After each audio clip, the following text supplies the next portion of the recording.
And there's a place that I've dreamed of, where I can free my mind. I hear the sounds of the season and lose all sense of time. Feels like we're in a dream, you know what I mean. Right there, Camp McIntosh.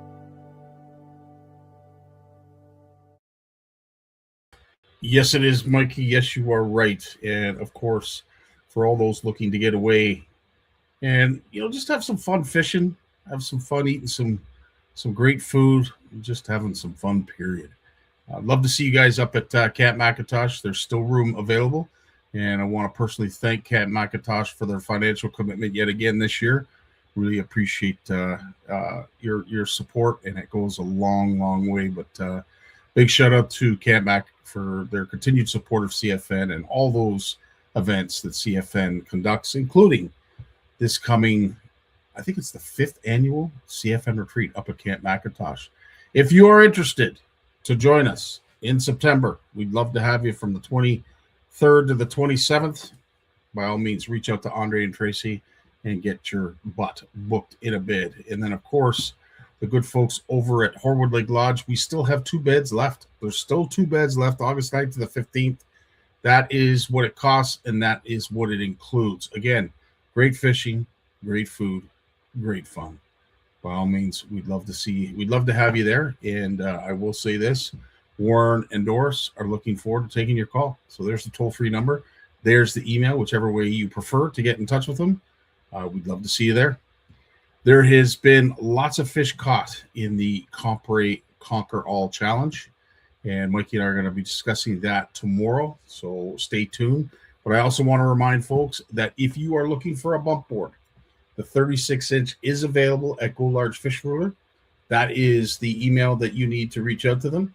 The 36-inch covers pretty much just about everything, and it certainly looks after all of the fish that are going to be caught during the Conquer All Challenge. So they have to be 6 inches and above.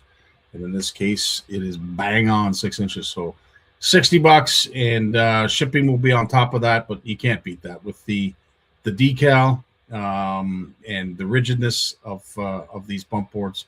They're solid, and they're a keepsake. Honored to have them, and honored to have these folks along with us. And we're hoping to get them on either to the Power Hour or here on live, just to discuss a little bit more about their product, a little bit more about their journey, the story that got them to Go Fish Large, and of course, their uncle that just passed. He was the inspiration for a lot of the product designs and the inspiration of them going down the journey that they have. So we'd love to have both Randy and Ron on to talk a little bit more about that. Let's find out who's with us tonight. It is lots of you. How you doing, Jeremy? How you doing, pal? And I've got to reach out to you, my friend. We have to come up with a plan. We have to come up with a plan for these. And I know Pete LeDuc's watching as well. He will be someone that truly will appreciate this. Those are some beautiful, beautiful flies, and they could be yours. Stay tuned. We're going to try and find a way to give these away. And I'll tell you, one lucky winner, or perhaps 2, depending on what Jeremy and I come up with, could be the recipient of these incredible flies. Steve, how you doing, buddy? Nice to see you with us. Mark's in the house. You're a busy man. Holy smokes, are you a busy man? Bruce is in the house. Now, Bruce, are you already in Saskatchewan? Because if I'm not mistaken, I thought I saw a post on the weekend that put you on the soils, on the shores of the Saskatchewan River. I might be wrong, but I thought you were out in Saskatchewan. Steve's in the house. This guy here, we can't thank enough for all he does for our community and all he does to promote other anglers. Can't thank our boy Steve enough, buddy. Thanks so much for all you do behind the scenes. It is something that is truly, truly appreciated. Fernando's in the house. How you doing, pal? Nice to have you along with us. Pete's here as well. Pete, always a pleasure, my friend. Tony's in the house. Mark Penner's here as well. Holy smokes, there's a few of you here. James Shambry is with us as well. Lloyd's in the house. Nice to have you, Lloyd. As always, someone that does a lot of sharing for us and a true supporter CFN. We love you. I'm going to regret not being it. Yes, we are going to regret not having you. That is for sure. Did you get the bump board, Scotty? Not yet, Tony. Thanks for reminding me. I got to reach out to both Ron and Randy. I have not yet, but you reminded me, so I appreciate that. Rob's in the house. How you doing, pal? Nice to have you along. Jessica, always a pleasure to have you as well. Sean Quing, there you go. How you doing? Well, never as good as you, Sean, but I keep trying. That's all I can say. Dan Hussey's in the house as well. Not yet, running back and forth the next 2 months. Well, we look forward to a lot more of those pictures on the shores of the Saskatchewan River and various other bodies of water that you're going to be fishing when you're out in Saskatchewan. And I'll tell you, of all the provinces to go to, holy smokes, have you ever hit it out of the park when it comes to CFN? We have quite a recruitment of CFNers out there. And I know the last time you visited, Bruce, you felt like a star. And that's pretty cool. That's pretty cool. So to all the folks at our CFN Saskatchewan chapter, thanks so much for making Bruce feel like a star. It ain't often that happens, Bruce. I know. I get it. Soak it all in while you can, my friend. Advanced Taxidermy's with us. Folks do some fantastic work, and we love sharing it off. So by all means, send us some more. We'd love to show off some of your stuff. Mark Petter, dying bucktail tonight. Oh, tying a bucktail in the garage for Jeff while he's north for the summer. Cool. Danny Bacon, hope everything went well with you, buddy. That accident you had, and it wasn't an accident. It was something let go. It was a joint, wasn't it? What do you call it? Anyway, joint let go. Unfortunately, matted the tire and put him in the ditch. And it's a new truck, so it's unfortunate to see that. Ball joint, that's what it was. Ball joint let go. Richard, nice to have you along.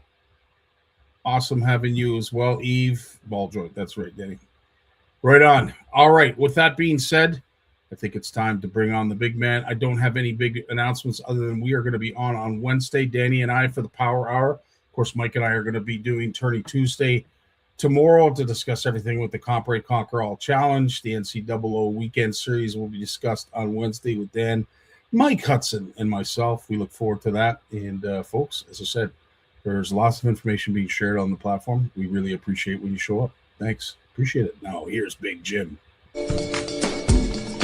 When he was born, he tried to reel in the umbilical cord. Bass named him as their personal best. His power pole came with a stripper. Forward-facing sonar uses him to find fish. Chuck Norris is his co-angler. He is the most interesting fisherman in the world. Stay fishing, my friends. Look at this bad boy. Ooh, son. Hey. You like that? I do. You know why? Because look at the smile on your face. You ain't seen nothing yet. That's awesome, pal. All I need. Well, this was the first news that you shared with us, BKK Canada. Yeah. Jumping on board like they have. And then, of course, the recent news, which was the good folks over at Streamside and all the great products that they represent. Interesting. I don't think I've ever seen you wear green before. Oh, yeah. Green's my favorite. All the Shimano, remember all the green Shimano shirts that I wasn't allowed to wear? Oh, is that okay? I knew there was a story. That's like the black and red ones that Tom got, and he got a call from Japan. explaining to him that Shimano colors weren't black and red. He had the black, red, and white for Canada. Eh? They had a maple leaf on them and everything. Jeez. I had like 80 golf shirts. I had brand new golf shirts for 15 years. And to think you're going to cut that flow off. Look at that flow, Bob. I got it cut. That flow. It's impressive. He took this much off, and I got it. I left it all long on the sides, and I got some cut off on the top, so it doesn't flop in my eyes and blind me. Now the women will be scratching at the door tonight. Tammy's testy today. Alrighty then. Well, I'm not even going to touch that. But also there is some more, I would say, products that have entered the McLaughlin family and the Just Fishing with Big Jim McLaughlin, I would say, community. Yeah. I'm going to be using these moving forward. Nice. And they are, well, I knew they were engineered in the States to begin with, although they are manufactured overseas, but I am totally surprised at the reels. Like And you said they've been around for a few years. Yeah, now, about right? 3 years now. They spent about 10 years in the development period in the States. Okay. But they got me a couple over quick there. They had Rob Sterling, the representative for St. Croix, who owns them. He sent some of them over. And I'm really impressed. So I said to my wife, I said, the only problem is that the reels are small. Yeah, they are. But she said to me, she said, well, once you put it on a rod, it'll be a little bit bigger. And she said, everybody doesn't have a catcher's mitt for a hand. So, you know. And you know something? I got these out of the box like 45 minutes ago. And something I noticed that was really cool that I liked was the they have a clicker on the drag. Oh, okay. So you'll really hear it. You know the way I'm big on setting the hook. I like to Yes. just with the drag. I know I've got impact. Good. This is, but it's like everything else. It'll be a learning curve. It'll be getting used to. I was down and played with one of the nice stream side rods there today. I had put on some nice 6-pound fluorocarbon here. Is that the Predator? Am I reading that right? Is that a Yeah, is that, yeah. Stream side PF stick, yeah. And I had one of Jeff Dick's little baits on it with one of Hiroshi Lee Shine's little spinners. See that? I shouldn't say spinner. That's not actually a spinner. If you look close, you can see it just is on a split ring and it flops back. yeah. So it's I don't know, you know. I mean, I haven't been using this stuff, and even when I did use other stuff before, Scotty, it was you know, it was other guys that I fished against that, you know, like it was other like, you know, just stuff just new when you get to use it, you know. It of course it's going to feel different and whatever. And I'm you know, you always have a little bit of a fear coming from a company like Shimano, but I mean, I'm like I'm blown away. I'm pleasantly surprised. Like, That's you know, awesome. it's I just think it's really, really cool. So it's I'm ready to go. Well, I will say you're not the only one surprised. Mark is asking in the comments here. Wait, did I miss something? Jim's not with Shimano? Yeah, no, that's correct. Since the end of the year. Yeah, I sort of didn't talk about it. The only place I've ever talked about it in public is right here. Yep. That's the only place I've ever thought. I've never gone on Facebook and posted and said, you know, hey, you know, I'm not with Shimano anymore. You know, I just that's not me. That's not my game. It's going to come up now because I've had, I would say in the last week, 10 days since we talked about the stream side thing, I've probably fielded 25 phone calls from people just, you know, like, did can you tell me something that I didn't know? That kind of stuff, you know? So, and the number of messages, I get messages every day. I always have. And it's really cool now because it's got to the point now where unless someone messages me about it, it doesn't come into my mind. Yeah. And after 43 years, I'll challenge anybody to get that out of your head. Yeah. And especially the way it happened. So that was, that's one of those things. But anyways, that's, it's done. It's gone. Water under the bridge. Absolutely. Yep. No, well said. Nope. Jim, okay, so now that you're all geared up, now that you're ready, and I could tell you're amped up, ready to wet a line or six. Bass season is right around the corner. Like right around the corner. This is your time. This is the time that you really look forward to. I mean, I know you love your bluegill fishing and really all other species for that matter, but this is really the highlight of this softwater season is bass season. What are you doing right now to get ready for one? And if you were still an owner of a boat, would you have a whole bunch of koikis stringed up, ready to go? Oh, they're coming. I got them. I mean, you're a fool if you don't. Look, Jason Christie on the weekend, 90% of the fish he weighed in came on him. And I can't speak to it. I know I was talking to a guy the other day, and he mentioned to me, he said to me, and he's a he's a big time biologist. And he's of the firm belief that these were an easy food source for bass when they were little. they were eating little plankton things that looked exactly like a koiki. So they're growing up now. That's still there.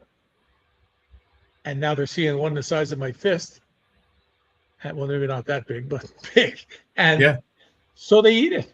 Yeah. It's something instilled in them. And hey, right now until somebody proves something different to me, factually, it's not an opinion, and I'll take his opinion because of his background in biology and how at what a high level. It's just really interesting. That's just his take on it. He says, "Could I be wrong?" He said, "Yeah, but there's definitely something to it. I mean, it's the biggest craze that has ever hit fishing. It really is, and It's you've bigger proven than that it to makes me. the Sluggo and the Senko look like, makes them look like a corner store versus Costco or Walmart. And this is I want to say the positive side of social media is the presence of that bait has basically shown up on just about every news feed that has anything to do with fishing, including our own. And I'm so interested that you brought that up about what they were used to eating when they were younger, and maybe it was an invertebrate like a copiad or something like that. But now they see this larger version, and they don't know how big they are and how big that is. Yeah, it's isn't that interesting? Yeah, so I don't know. It could be completely wrong. Maybe you'll get 10 big time science guys say, no, that's not true. But Wow. he's one big time guy, so Well, 100%, 100%. Yeah, you're right, Coxman. Dice was a fun Yeah. Well, it was the eve of the craze of the koiki, but it was the learning phase. It truly was. It truly was, and it works. Yes, they are, Steve. They are. They are an awful lot of money. There's no doubt about that. Well, you can get them for $5 or $6, eh? On Temu, or where do you get them? No, the stores have got them for $6.99. They're not koiki brand, but they're the same thing. I mean, I'm sure the fish ain't looking at it going, "Oh, this isn't a koiki." They're looking for the trademark in the plastic. Let's get it back up, Joey, quick. It's so true. Big swim baits up next. Yeah, I would have to say that it's already starting. We're starting to see a lot, and Berkeley has certainly come out with the lab series that are showing their size and showing their dominance when it comes to soft plastic. So you're 100% right. So we got koikis, but your go-tos. Have you got a chatterbait? Have you got a spinnerbait? You got a chatterbait. You got to have a chatterbait rigged. If you don't, you need to go to the nearest doorway, stand in the doorway, and bang your head on the frame if you don't have one, because they're you got to have that. It's all there is to it. There's that. A swim jig. Are you still throwing a spinnerbait these days? Would you still be throwing? Yeah, for sure. Yeah. Okay. Especially in the beginning of the year before the weeds are thick and everything. When horizontal presentations, just like in the fall, when horizontal presentations come back into play, because a lot of the weeds gone, now they can see something going by. Where summertime, a lot of times you've got to go down where they are through the weed, or like a crankbait along the deep edge or something to get down where the fish are, because they're not going to come up and chase it. Eh? So it's that. But it would be, hopefully my boat, I might have my boat Friday. They sold a boat that was worth almost $200,000, and it's got to be rigged and delivered to North Bay by Friday. So that's the second one that he's got. But there's $22,000 in electronics on it. Holy smokes! Well, it's nice to hear people are still spending money. That's a good thing, because let's face it, I don't know too many that can these days. Well, Bob McMillan went and picked his up at Hell Marine. There's 154. And there's two gone for close to 200 out of my marina. 100%. Like it's now. Are you plunging into to weed beds? Like, are you chucking a jig into deep cover at this stage, or is that still early? No. I'm going to pick the shallow end. I'm going to pick the shallow end of the lake, right?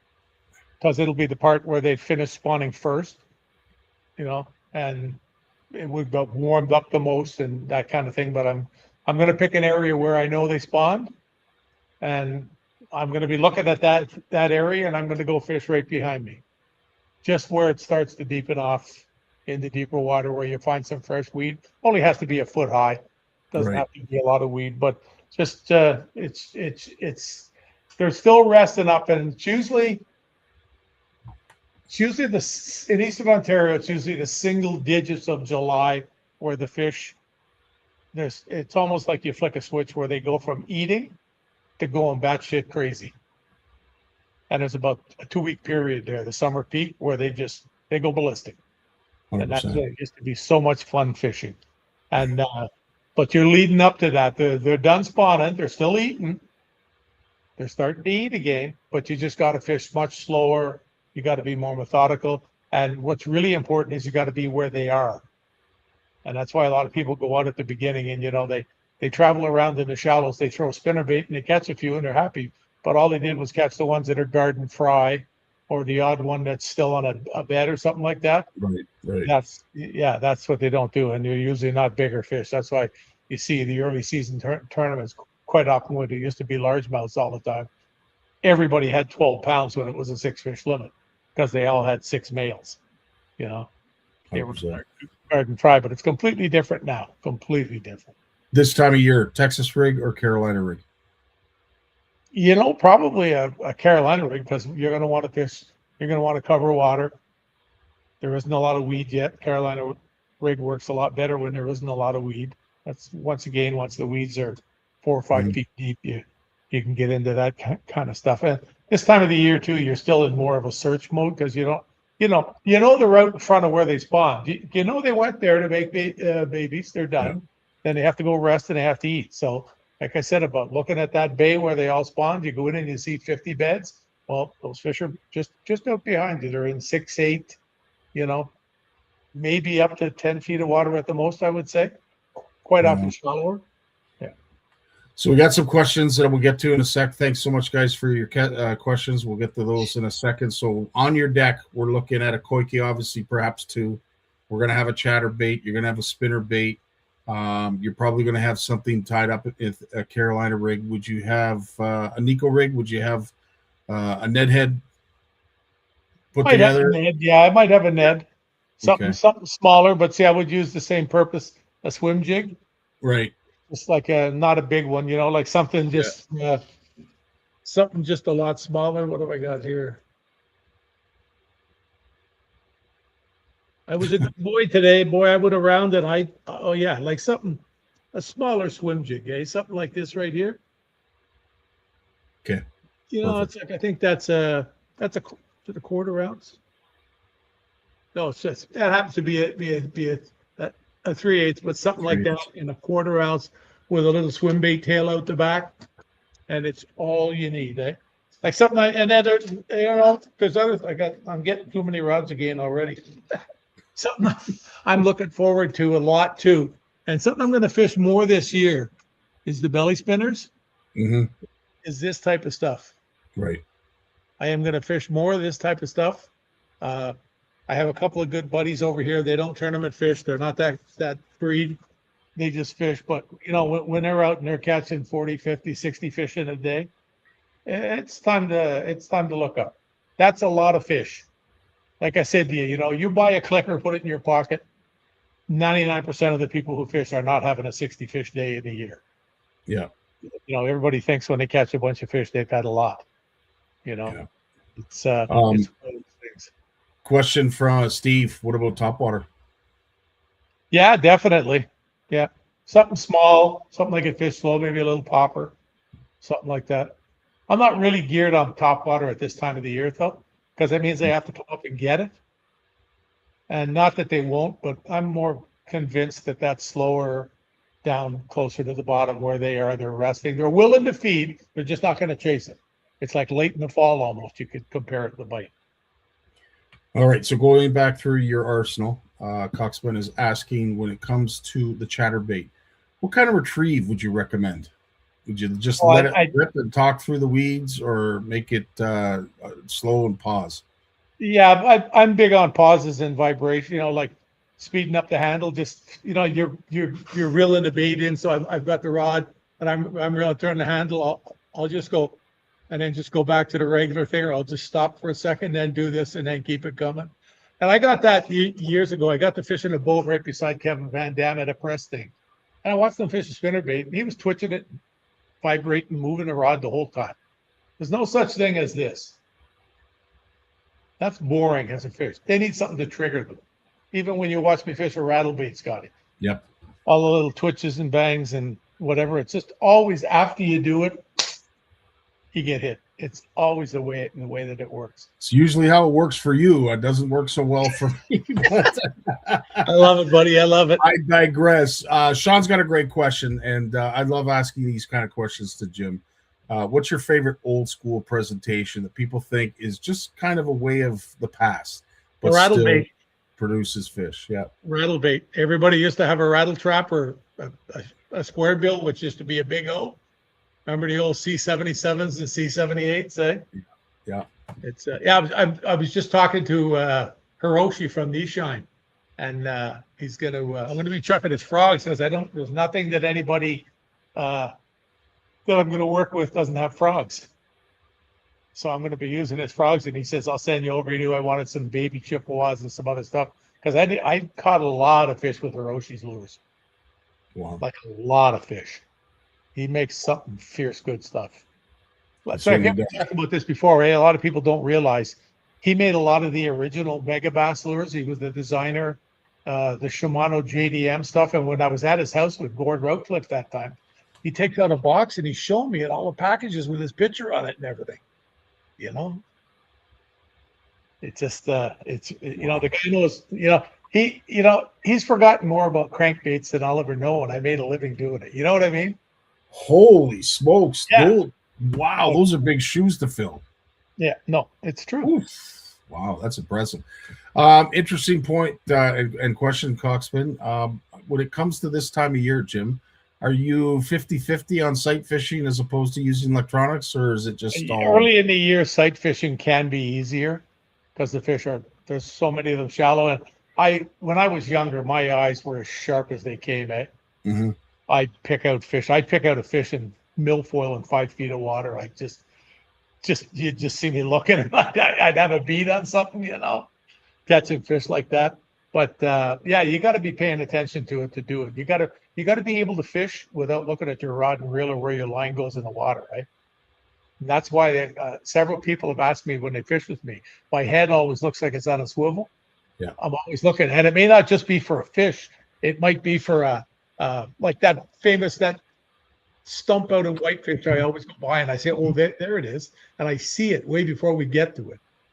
And I don't know how that thing floats. That has to be a tree, eh, Scotty? Oh, for sure, it's a tree. Because it couldn't have stayed in the same place with the ice and everything. Because it's only 2 feet under the water. Yeah. So a lot of years the ice would get to it. But I don't think I've ever caught a fish off it though, and that's the scary thing. Well, you usually have it pretty.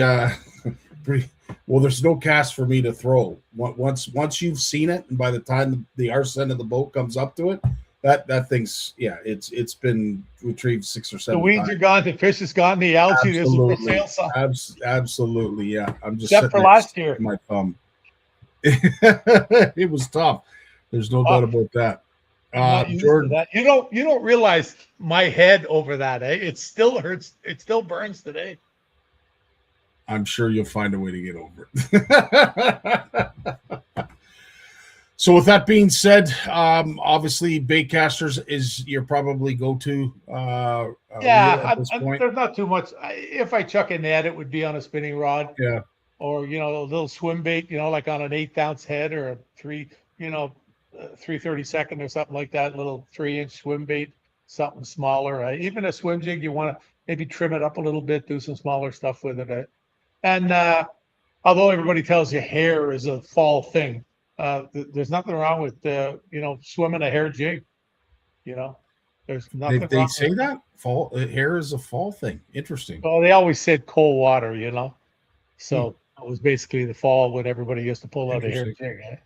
They're a go-to for me in the spring. I love them in the spring. So with all that baitcasters, you've got all your presentations.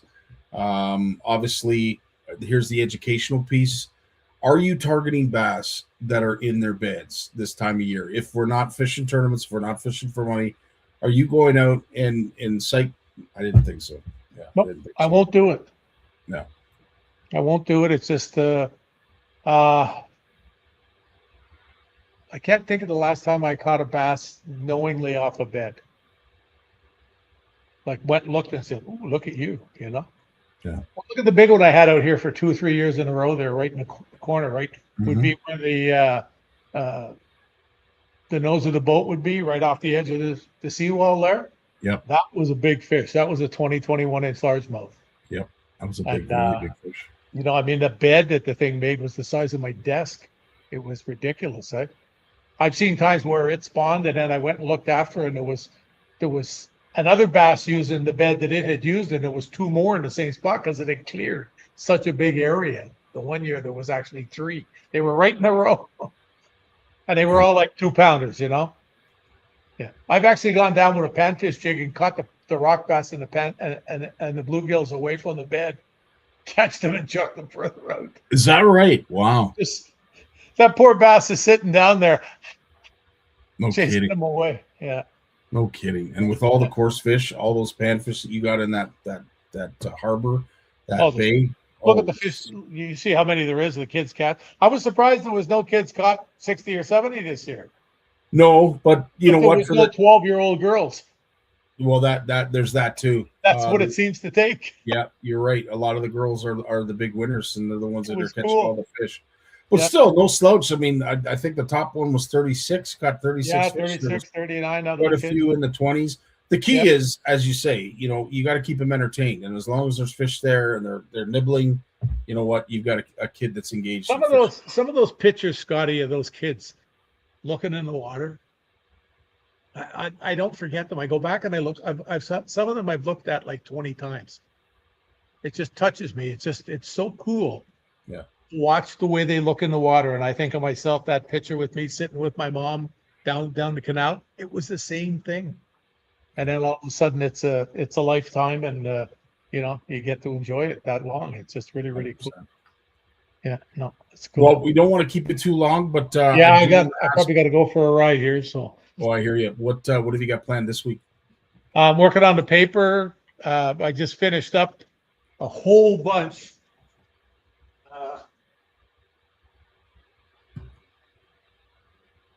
I've had all these big musky spinnerbait heads kicking around. So I spent the weekend putting all these together.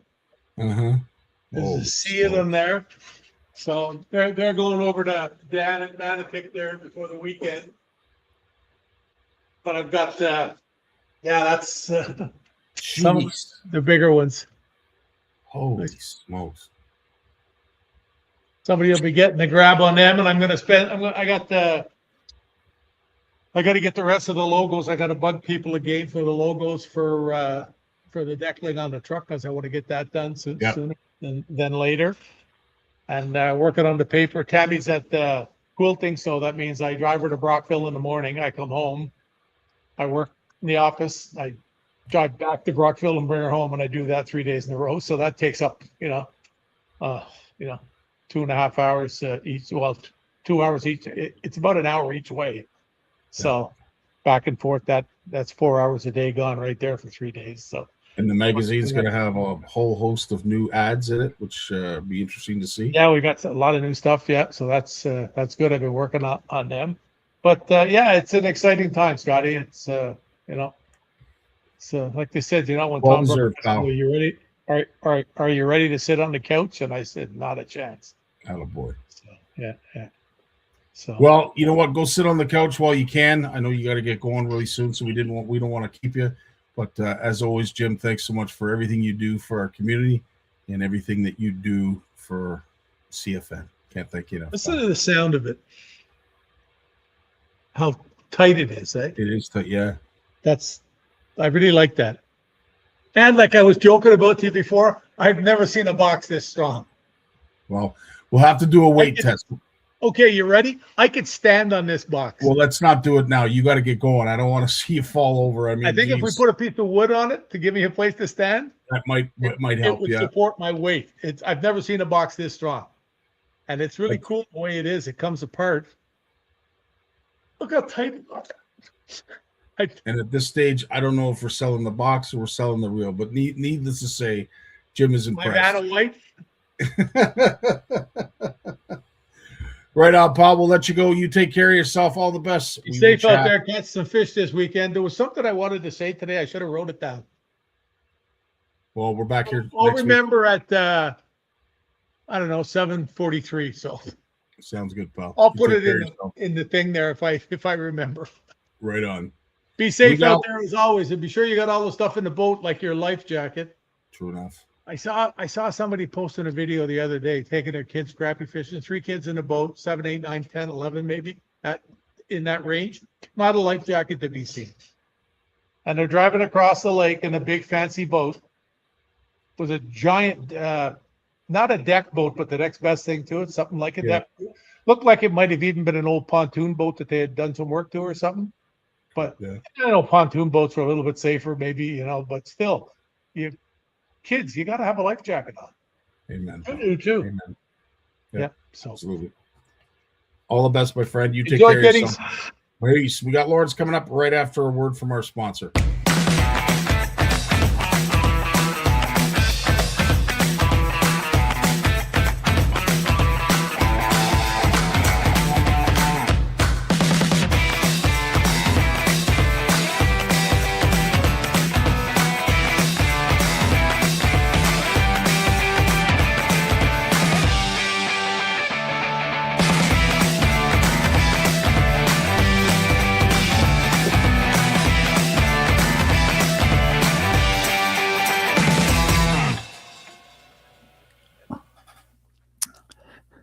Lawrence, how are you this evening, my I'm friend? doing well, buddy. How are you?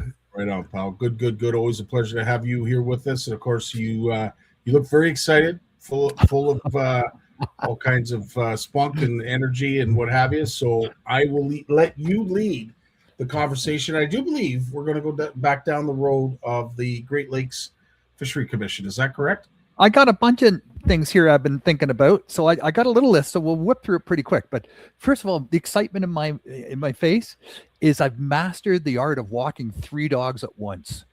And this is not an easy thing to do as a blind person. I got one dog who guides me in my left hand. I've got a doodle that I put it on a leash and it's just hanging on my wrist. And then I got my daughter's Chesapeake Bay Retriever. She's 7 months old. She's 85 pounds. And she's in a harness. And it's like being tied to a tow truck. Just bum, bum, bum, bum, bum, bum, bum, bum. But she doesn't pull. She's pretty good. So, I got 2 dogs on my right arm, one dog on my left hand, and off we go. And I think I'm getting all the poop. So that's good. I'm not missing any, so, no one's yelling at me. And I'm not getting run over, but there's one little area in my neighborhood. There's 42 stairs going down to the park from the fountain. I'm not going down those 42 concrete steps with 3 dogs in my hand, especially that giant Chesapeake Bay Retriever. Right. Oh, no kidding. 100%. So that's I've mastered that. No one thought I could be able to do it, but everyone said, no, you can't do it. And I said, come on. So we trained her how to walk nice in the harness. And now I just started taking her out this week on my own. And so she's happy. I'm happy. We're all getting out there. Yeah. Full of energy. She's full of energy too, that dog. Holy smokes. Oh, yeah. Yeah. But my guide dog, he's going to turn 9 this December. Oh, wow. And he's as smooth as silk. He's just a beautiful dog. He's so nice to work with. And he raised that Chesapeake. He raised the Doodle. Now he's raised the Chesapeake. And he just looks after those 2 dogs like they're his own kids, It's beautiful. He's such a great dog. That's awesome. Yeah. Good stuff. Right on. Yeah. So yes, back to the commission All right. and some of the findings, some of the things that you're going to enlighten us on. So okay, so here's a couple things coming up for me personally. I'm on this advisory committee for Parks Canada. So they contacted me and said, Lawrence, we're making a few videos of the accessibility of different national parks. So I'm thinking, I want to go to Newfoundland and go to the, northern Newfoundland and check out the park there. But they said, so is there any? So I get on a call with them and I said, what are you talking about here? And they said, well, what parks are nearby you that you would like to highlight? The only national park near me is the Thousand Islands, but I also know, Parks Canada owns the canal, the Rideau Canal system. So I said, here, look, here's an idea. How about you come aboard the Bluefish Explorer? We'll start off with some fishing downtown Ottawa in the canal, where it goes into this little lake called Dow's Lake. We'll start with some fishing, and then we'll go and do the locks and head out into the Ottawa River and do some, get some nice B-roll. And as we're going through the locks, we can chat a little bit about the accessibility and the importance of access, public access to fishing in urban spaces. And this, just along that stretch of canal we're going to be going by, there's over 300 kids that take part in summer school programs through the Ottawa Fishing School, run by John Anderson and his volunteers, and we help out there as well. And it's 10 weeks of school now for these kids, and it's one of the most popular programs, and they're all fishing along the Rideau Canal. It's this wonderful, right? I mean, here we are in the middle of this Canada's capital, and you can just fish along the canal and actually catch fish and eat the fish. They're safe to eat. It's interesting that you bring up the whole accessibility part, because one of the things that we want to do with the app is, a lot of people want to know places to fish. We're thinking of it a little differently. We're thinking more for accessibility for those who are handy capable. I don't know that is there an awful lot of that kind of information available that you're aware of? I've done a lot of work with the University of Western University in London, Ontario, developing the standards. It's a big thing, outdoor accessibility. Parks Canada has a whole lot of aging infrastructure that was built in the 60s and 70s that isn't accessible, but they want to make it more accessible. And I think that's what you want to really focus on is how do you make something as accessible as you can without tearing it down and starting over. And that's the challenge. I'm working with Northern Ontario Tourism organization as well, and all the outfitters and lodges in Northern Ontario. There's over 800 of them, and they want to make sure they're not, ruling people out. So they are taking measures into their own hands, but they're not necessarily complying with building codes. They're not tearing down their stuff and starting over, but they're trying to make it as accessible as possible. So I think there's something called usability and accessibility, and there's different levels. And I think we can work on that, Scotty. We're doing something similar like that for a Yamaha Stay Outdoors program. We're looking at water access sites and assessing them for usability. Look, what can I take to the shoreline? Can I bring a canoe, a kayak? Can I back my boat in? Is there a dock? Is there a launch? What kind of uses does this water access have? And then how accessible is it? Is there a nice path? Is it a rocky climb? Yeah. Is there a nice stable dock?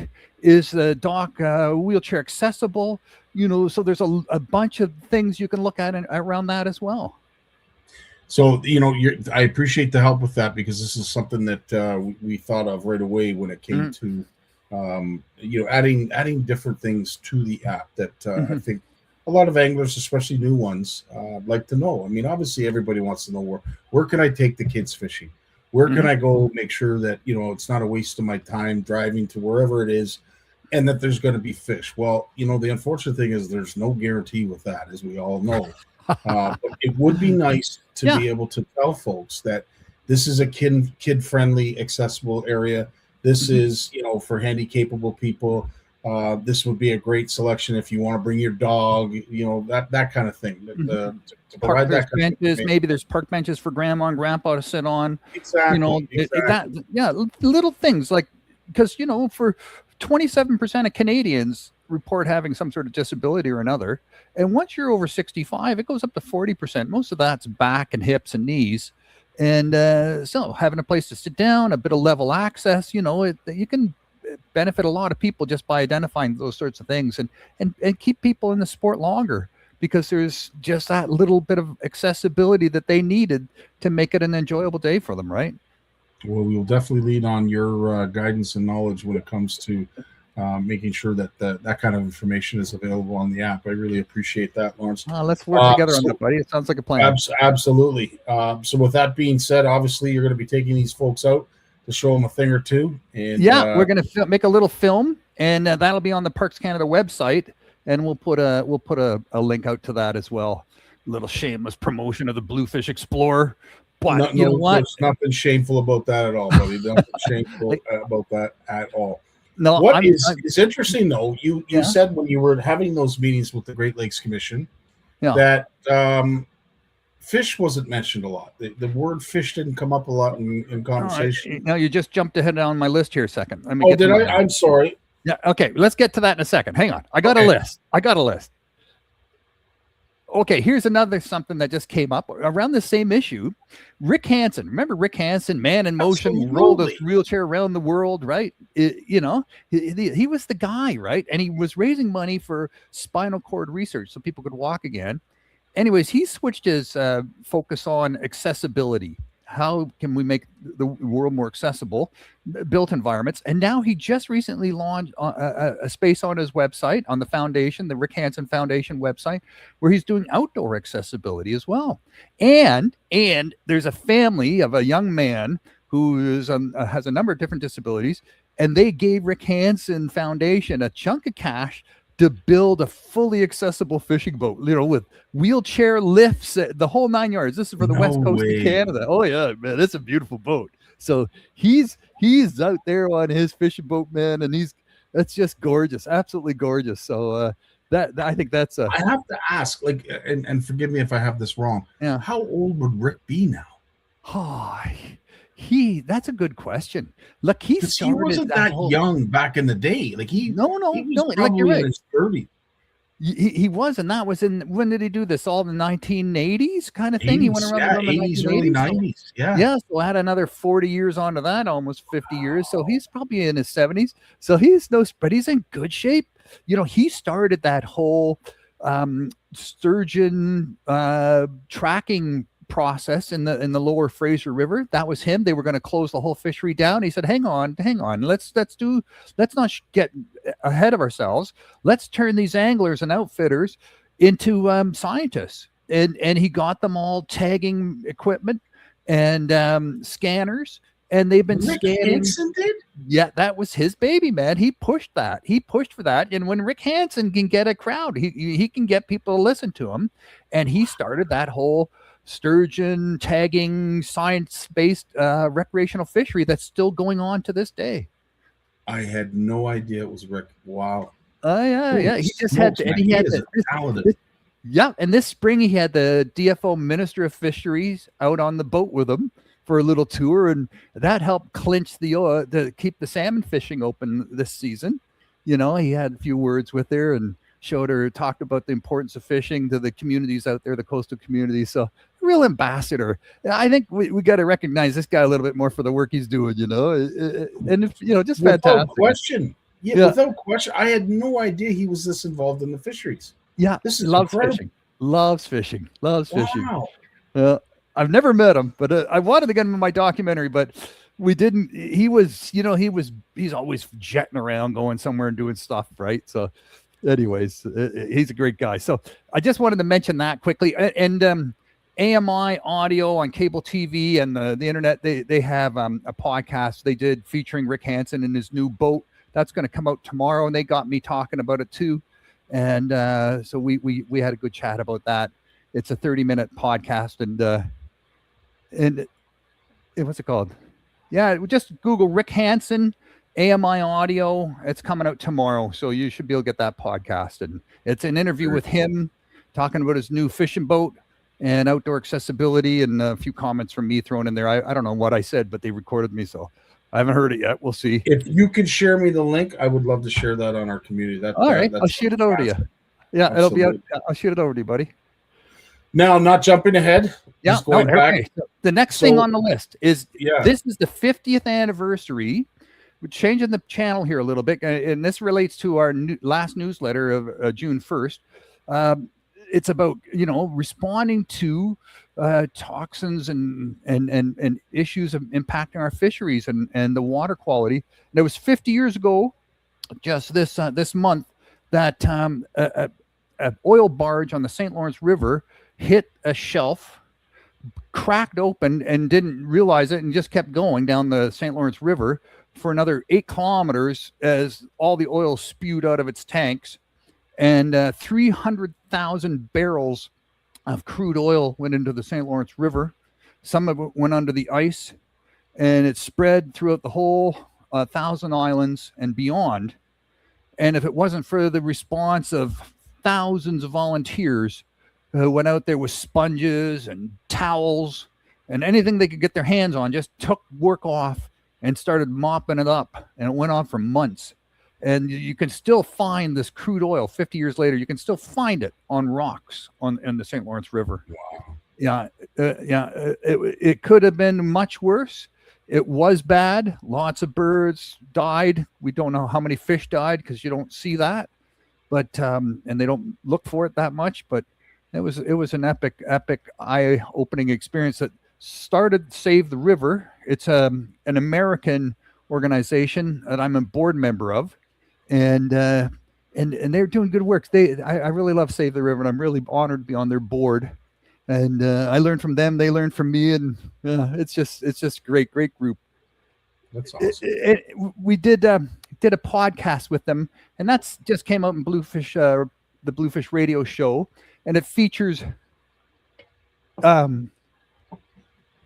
it's called Save the River Stewardship Training, and it features the manager of education for Save the River, and they take people out on half-day educational programs in kayaks where they teach them how to spot abnormalities in the water and the habitat and the birds and the shore and the fish, and how to report that. And it's just a wonderful program that's been going on for over 10 years where they're teaching stewards, and they get over 400, 500 people a year who take this program. So I think it's right. Yeah, it's just a wonderful thing. People want to know how to look out for this stuff, how to watch out for it, how to report it, what to look out for, how to stay safe.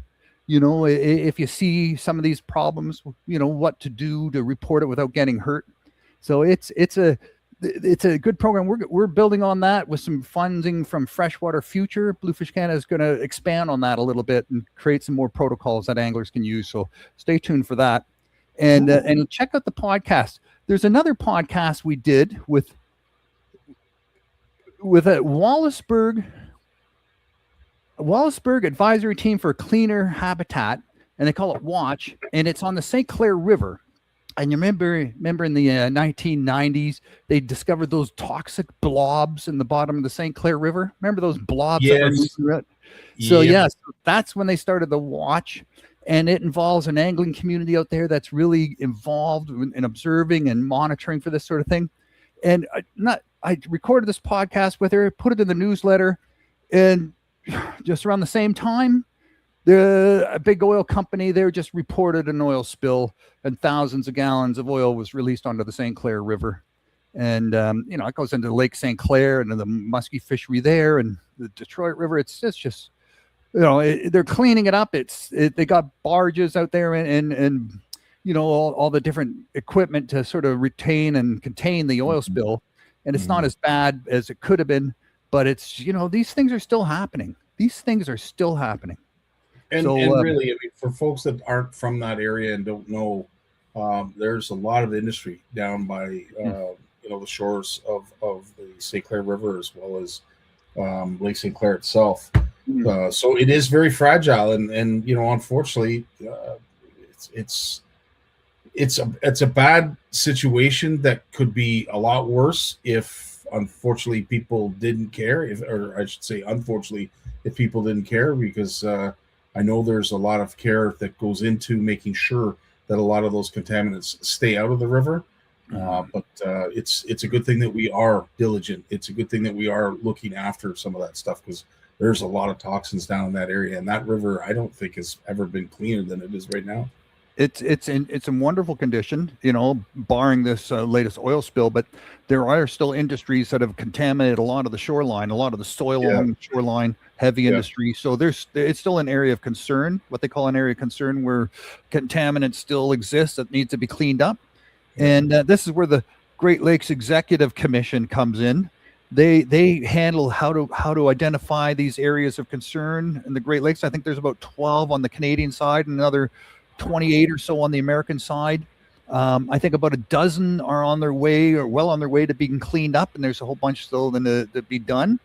And it takes a lot of money, it takes a lot of time, and takes a lot of science, a lot of engineering to figure out the source, to figure out how to clean it up without creating a bigger mess. You know, you just don't go in there and start digging this crap up. Sometimes it just stirs it up, and you all of a sudden you release a big toxic blob of another one thing that could kill everything around it. So it's a process to clean up these areas of concern. But the it was a big concern, unfortunately, to the point where they decided not to do anything, as we've talked about a few times here on live in regards to Hamilton Harbor. You know, that the amount of sediment that was there. Yeah. They figured it was better just to cover it with concrete than it was trying to dig it up, because unfortunately it would kill the lake if that sediment started to drift. Oh yeah, if they had tried to dredge that out, man, that would have like stirring the pot. It would have been horrific. But this Great Lakes Executive Commission, they met last week in Windsor over 2.5 days. I listened in as an observer and didn't go in person for that one, but I'm an observer.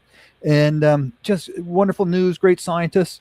But, you know, the week before, I was at the Great Lakes Fishery Commission meetings over 3 days. I just mentioned last week, I'm just recently appointed as an advisor to the Canadian Commissioners for the Great Lakes Fishery Commission. And so now, you know, I've been an observer for the Great Lakes Executive Commission. And it's funny, you got the Fishery Commission and the Executive Commission, and one talks about fish and one talks about water. But you would hope that at some point they'll talk to each other, right? Right. You would hope, yes. You would hope. But no. Then you got the International Joint Commission. And the International Joint Commission takes care of water bodies across Canada that we share with the United States. So Lake Champlain and out on the Columbia River, anything that that crosses from one part of, either the States into Canada or from Canada in the States, it's water of interest to both countries. And we have an IJC, the International Joint Commission, that sort of monitors and addresses any sort of conflicts before they get out of hand. And they are the ones that are more holistic in their science and looking at habitat and fish health and looking at the big picture. But the Great Lakes Executive Commission, in a day and a half, I heard the word fish twice. Out of all the reporting, the fish came up twice. Just the word fish. Never mind fishing. Because they were obviously talking more about clean water. I'm going to water quality, cleaning up the water, always about water, right? And then the shoreline and the trees and the animals that live along the shoreline and how well they're doing after they clean up. And I think, okay, why are you talking about the birds and the squirrels and and the deer and the raccoons and the foxes and all that stuff? Don't talk about the fish, the animals in the water. Hello. Yeah. Kidding. And the Fishery Commission is really focused on fishing, but and I got to be careful here, but commercial fishing, right? Because DFO is funding Canada's side on the Great Lakes Fishery Commission, and DFO promotes commercial fishing. They do Coast Guard work. They do people who are trying to screw up shorelines and managing all the navigable water, protecting it, but they promote commercial fishing and the sale of fishing and the monitoring fish stocks and handing out fishing licenses and who gets to fish for how much fish. The DFO calls all those shots. So naturally the Great Lakes Fishery Commission has a huge focus on the commercial fishery, but again, recreational fishing, fish health, fish, habitat. There's all these cracks, man, between these commissions where things are just falling between the cracks, and millions and millions of dollars and much effort and much science. And I think the scientists, they get a topic, they do their research, but I think it would be interesting to see a little more love for recreational fishing in coastal communities, which gets to my next point. But before I go into that, you might have a few comments to share on this. I actually don't, but it is interesting to hear that the focus is on clean water. But at the end of the day, as I said, we will always stay tuned to see what's next, because there's a lot to unpack there. Yeah, there is, and so here's an example of blue justice versus blue economy. And we see some announcements out of DFO on Newfoundland, Labrador, where they've said, you know, people can go out and catch more than 3 fish for home. And if they go out with a boat of friends and family, it's no longer just 15 cod for the whole boat. Now people can catch their own limits.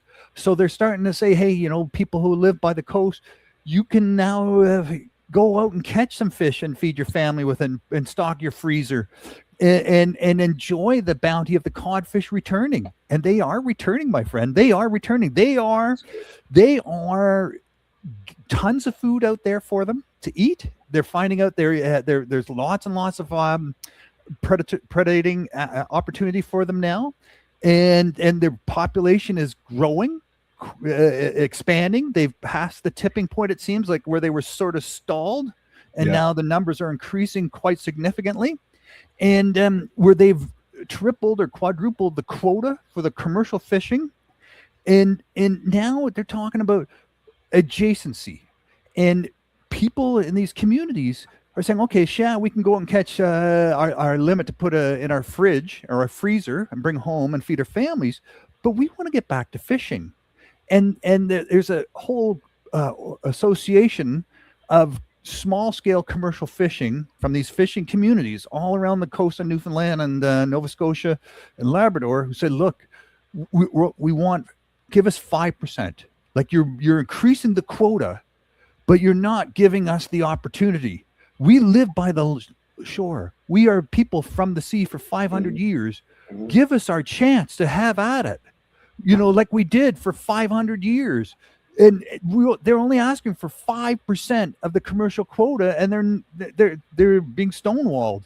So who's getting to fish the 100% of that commercial take? It's these giant fish processing boats where they go out, catch it, clean it, freeze it, and then ship it off to the markets in China or wherever it's going. And the people who work on those boats are making minimum wage, and the companies who own those boats are not making a hell of a lot more than minimum wage. No. And you know, it's just it's an economic thing, and it's bringing, you know, it's trade, it's shipping out stuff that we grow here for free in Canada, and then catching it, processing it, selling it, making big profits. So it looks great on paper, you know, all this trade, all this GDP, but the small communities are saying, well, hey, what the hell? You know, we want a piece of the action. Just 5%, man. 5%. That's all they're asking for, and they're getting stonewalled on that. You know, and we're rubbing it in the face of some of the folks down in, say, you know, California, where, you know, they'd love to be fishing. They'd love to have clean water. In fact, they would just love to have water.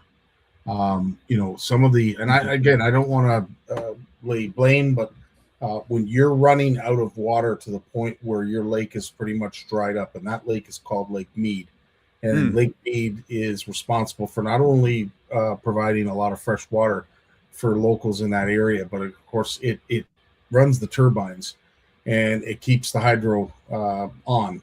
For Vegas, unfortunately, it's getting so low that they're afraid that these pumps aren't going to be sucking up water anymore. They're just going to be sucking up pond scum, and they may have to shut it down.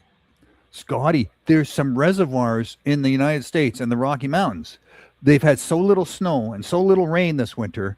They know these reservoirs at some point this summer will be bone dry, and they're telling the anglers, go catch them all. Go catch them all, because if you don't catch them, they're doomed anyways. All the fish. And that's horrific just to think about. And we've had situations up here that we'd rather not talk about, that, you know, anglers have been instructed to do the same because somebody fell asleep at the wheel and the doors were either left open or not opened up far enough. But when I see the amount of water that is lacking in Lake Mead right now, it is it's terrifying. And I don't even live in that area, but I can only imagine what people are, you know, they're talking about drastic things in Scottsdale or Arizona where, you know, golf clubs, they're not going to be able to water their lawns. There's not going to be any car wash. Like, all the car washes are going to have to close. Like, it's really, really bad. Well, beat And, Vancouver. Look at Vancouver. They're they've been in a drought situation. No watering lawns, no washing cars. Lots of cutbacks because they're worried. They're worried as well. It's a dry but season. did they not get a lot of snow this past winter? Like I could have. Yeah, I know it, but I think it was more this side of the Rockies. And I think on the BC coastline they didn't get it, and in Vancouver Island they didn't get it. So they were having spring back in March. The flowers, the grass was green, and the flowers were growing, and that was it. It was all done. The wet season was over. So they say this drought that's been kicking around now for 20-25 years in southern western United States, we're starting to see some dust storm issues evolving again. Yeah. And they said this is not cyclical. This could be more of climate change related. We're seeing that. And they're talking about El Nino this year. That could be a giant El Nino that could be quite significant this year. Yeah. The next 18 months could be pretty severe for that as well, for heat. 100%. And things are happening. Yeah, it's protect what we got. We're so fortunate here in Canada. Let's protect it. Let's steward it. These are the words we all got to step up and do our part to make sure we appreciate and protect and honor what we've got. And really, it's with so many people not having what we have, man. We can't take what we have for granted. And that was the segue that we were. So you hit the nail on the head, pal, because that's exactly what I was going to say. What we should be doing, and I'm glad that we're talking about water as opposed to fish. I mean, as much as fish are important to all of us, the water is even more important. And we're lucky we're looking at it, as opposed to a lot of the folks down in the deep south that are looking for it. And I don't envy them, because there's no, Mother Nature has to fix it, and there's not a lot of rain in sight right now. So I don't know.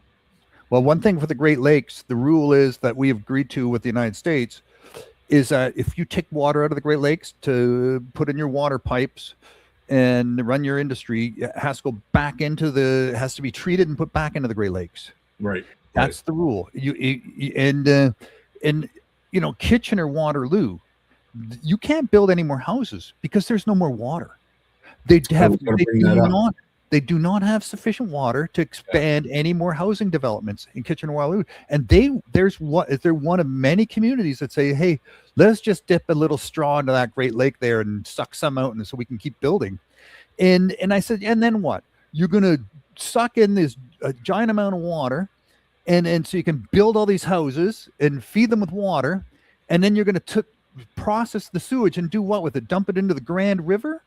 So all the treated sewage will go into the Little Grand, and it'll flow all the way back into where the hell it flows into, Lake Ontario, I guess. Lake Ontario, right? Lake Erie, but still, I mean, eventually Lake Ontario in the ocean. That's not a big river. And would you want to have that, all the sewage from a huge city going into that river? No. Treated or not? It was, you'd swear we almost rehearsed this before we went live, but that was the segue that I was going to bring. It was just mentioned that Kitchener is in, they're basically, they've hit the limit in terms of what they can do for building, because they just don't have the water. And of course, they go down the same road really as Milton did, where a lot of the water for Milton was provided by an aquifer. It wasn't until the city townfolk decided to bring a sewer and water main up Highway 25, which is the main road into Milton, that all of a sudden they had this explosion of construction. Some would say that was to their demise, and they've got inherent problems because of that. Others say, well, we have to start bringing this water further north because our communities are starting to expand, and we need to address the water issue. So, but they if we don't hold tight on this rule about sucking water out of the Great Lakes and feeding these communities that will use it and then just put it into puddles and let it soak into the ground or let it evaporate into the air, but not put it back. They've done the mathematics on this. So they've done the computer generated simulation exercises on this. And once you open up the rule on that, the Great Lakes are going to drop like a stone. Like the 100%. water levels are going to be just go nuts. 100%. No. We got time for one more thing if you wanted to add. Yeah. One last thing. Deadliest catch, right? You know, that's the whole crabbers up there. They're starting to film in Newfoundland, Nova Scotia. Called Deadliest Catch, Northern Edge. Ooh, So they'll be out there filming aboard Canadian boats in off the coast of Newfoundland, Labrador, Nova Scotia, and this is going to come out in 2027. That's going to be interesting. That's interesting. Yeah. Because really, at the end of the day, we know that the crab stocks have not come back like we were hoping they would. There is still crab out there, but not nearly as much as we first thought and we had hoped for. So obviously, the show's got to continue, right? The show's got to go on. So, and we've got some tremendous lobster fisheries that are just going crazy on the east coast of Canada. They're just going nuts. They're doing so well. Absolutely. And we got crab, and there's cod stocks coming back, and they're after the shrimp, and so there's things happen on the east coast of Canada, man, and people making lots of money at it. It'll be. I think this will showcase what we hardly ever hear about, and we'll get to see it. We'll get to understand it. It's going to be interesting. Very interesting. Well, as always, dude, every time you come on here, it's interesting. Thanks so much for keeping your nose to the ground and keeping your ear to the wall and listening and getting information that we don't necessarily think is accessible. It's certainly accessible to you if you look for it. But of course, you've got Bluefish Radio that has various great guests that are extremely knowledgeable that you bring on. And if you are looking to go back and look through the archives to Bluefish Radio and some of the incredible interviews that Lawrence has done, where would we find that? You just go to Apple Podcast, Spotify Podcast, Cool. Any of those podcast providers. It's all there. Right. You just go in there and drill down, and you'll find something of interest. The best thing is just to register. If you have if you like podcasts and you have an app on your phone where you put on your favorite podcast, that's the best thing you can do is just register for the Bluefish Radio Show, and you'll get, we drop a couple podcasts every month. We sort of get a sort of theme going, and then we put the newsletter together to match the theme of the guests on the podcast, and all sort of knits together. And just register, on Spotify or Apple Podcasts and get on it there, man. And most of the podcast providers, the free ones and so on, you can find the Bluefish Radio Show and register that. And please leave some comments and give us some high fives. Yes, absolutely. Well, Lawrence, a high five to bid you farewell for another week. But look 10 for you, buddy. 10 for you. Right on. Look forward to seeing you next Monday. And of course, there'll be a whole host of new things to talk about. And again, thanks so much for bringing it to our community. Thanks, man. Thanks for the opportunity. Keep up the great work, Scotty. Right on, pal. You as well. We've got Jay Barnucz coming up right after a word from his sponsor. What if there was a line that made you feel like you were fishing without it? Invisible. No memory. No stretch. No tangles. No equals. Soft, supple, and fishable. Effortless in motion. And the final destination of a 50-year journey by chemists, engineers, and anglers nationwide. Introducing Gin Clear from Berkeley Labs. The molecular mastery of fluorocarbon, scientifically engineered, American manufactured with unrivaled precision. Along with dramatically less memory and coiling, you get longer casts, more accurate delivery, unrivaled toughness, all with the absolute stealth you expect from fluorocarbon. The world has never seen anything like it, and the fish never will. Gin Clear, from the world leaders in the science of catching fish at Berkeley Labs. Right on. There he is. Jay, my man. I forgot to do this at the outset, so I'm going to do it before we get into some of the conversation that we're going to have. But I want to thank KBC, Kayak Bass Canada, and, of course, Aaron for bringing this to our attention. Of course, it's their time to do some fundraising. And for all those who know CHIO, that CHIO event is something fantastic. And we're lucky to have Kayak Bass Canada a part of us. and they are looking to sell some tickets to raise some money for their CHIO event. And this is all of the information you need to know, because they are giving away an incredible prize of, yet again, a kayak. And this ain't just no run-of-the-mill kayak. This is quite something. Now, tickets are $40 each, no limit per person. You transfer your payments to the email that you see there. Of course, if you have any questions or any concerns, by all means, reach out to me. I'll put you in touch with Aaron if I can't answer the question. But some really, really cool prizes, and this is one of them. This is dynamite. This is quite the kayak. So big shout out to Kayak Bass Canada for making this available. And of course, the many sponsors and people that work with them. Bonafide Kayak obviously is one of the sponsors that makes this kayak available. So we want to thank Aaron again for bringing that to our attention. So that's that one. And then the next one that I wanted to bring, which is this is just as cool. If you are someone that likes to stock your bar, this is quite cool. You will have the ability to do that with this prize. And tis the season for entertaining. If you are looking to entertain yourself, well, you don't need to go any further than right here. This is money also going to be raised for CHIO. This is the 6th annual benefit event for CHIO that they're going to be doing this year. And what is up for grabs is a Yeti Tundra cooler. And it is jam-packed with multiple packs of tall boy beers with koozies, including some Malibu rum, Jägermeister, Smirnoff vodka, Absolute vodka. Like, holy smokes. So if you are looking to entertain, this might be a great option. As I said, the retail value is about $1,200, and tickets are only $10 each, no limit per person. Anyone over 19 can enter. So if you want to e-transfer your payment, Kayak Bass Canada is right there. Include your name, phone number, along with cooler in the message body so that they know exactly what you are donating to. We're going to be posting this on the CFN page probably on Friday, just to give it a feature. So folks, if you didn't hear it properly tonight, we will certainly provide more information on Friday. Jay, always a pleasure to have you along, sir. And of course, you are all about fundraising and doing what's great for the fishing community. So I knew you would be on board. Yeah, that's awesome. That.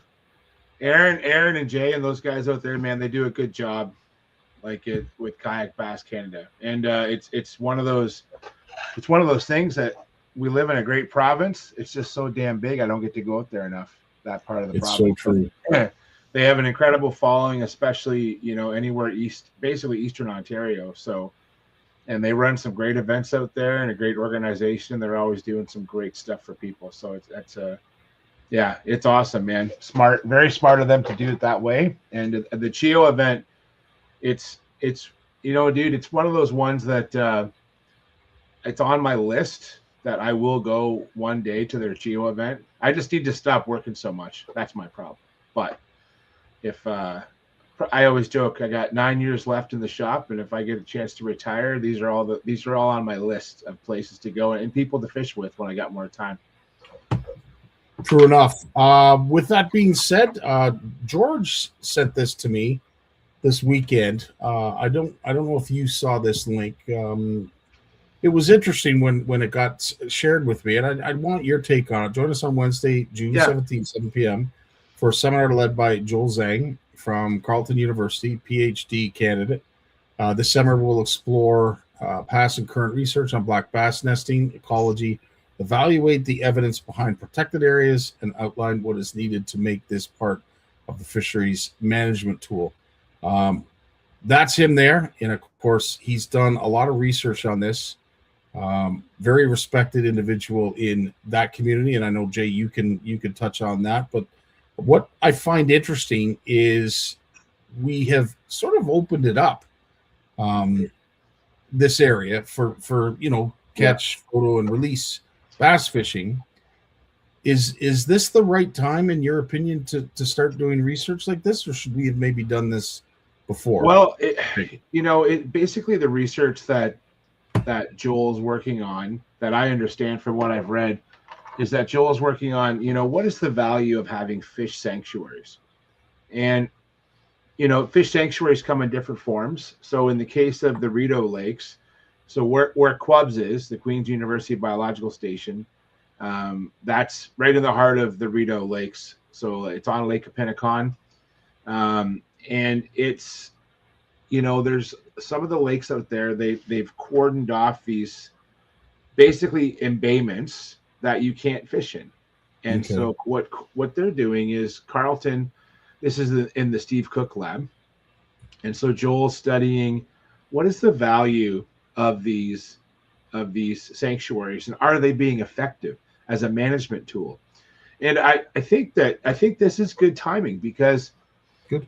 in some of these smaller lakes, they do get a lot of fishing pressure. What makes that area of Ontario unique is that the lakes were small enough that we can really study them well.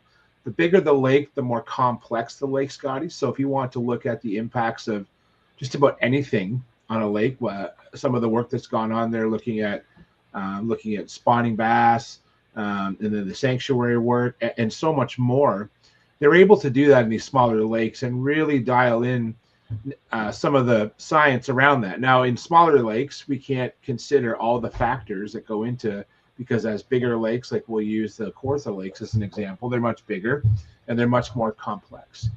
But I do think that there is value in sanctuaries. I'm going to point to one right out my back door here. The Long Point Bay, the inner bay of Long Point, it's a massive body of water. It's basically a circle, right? The inner bay of Long Point is a circle.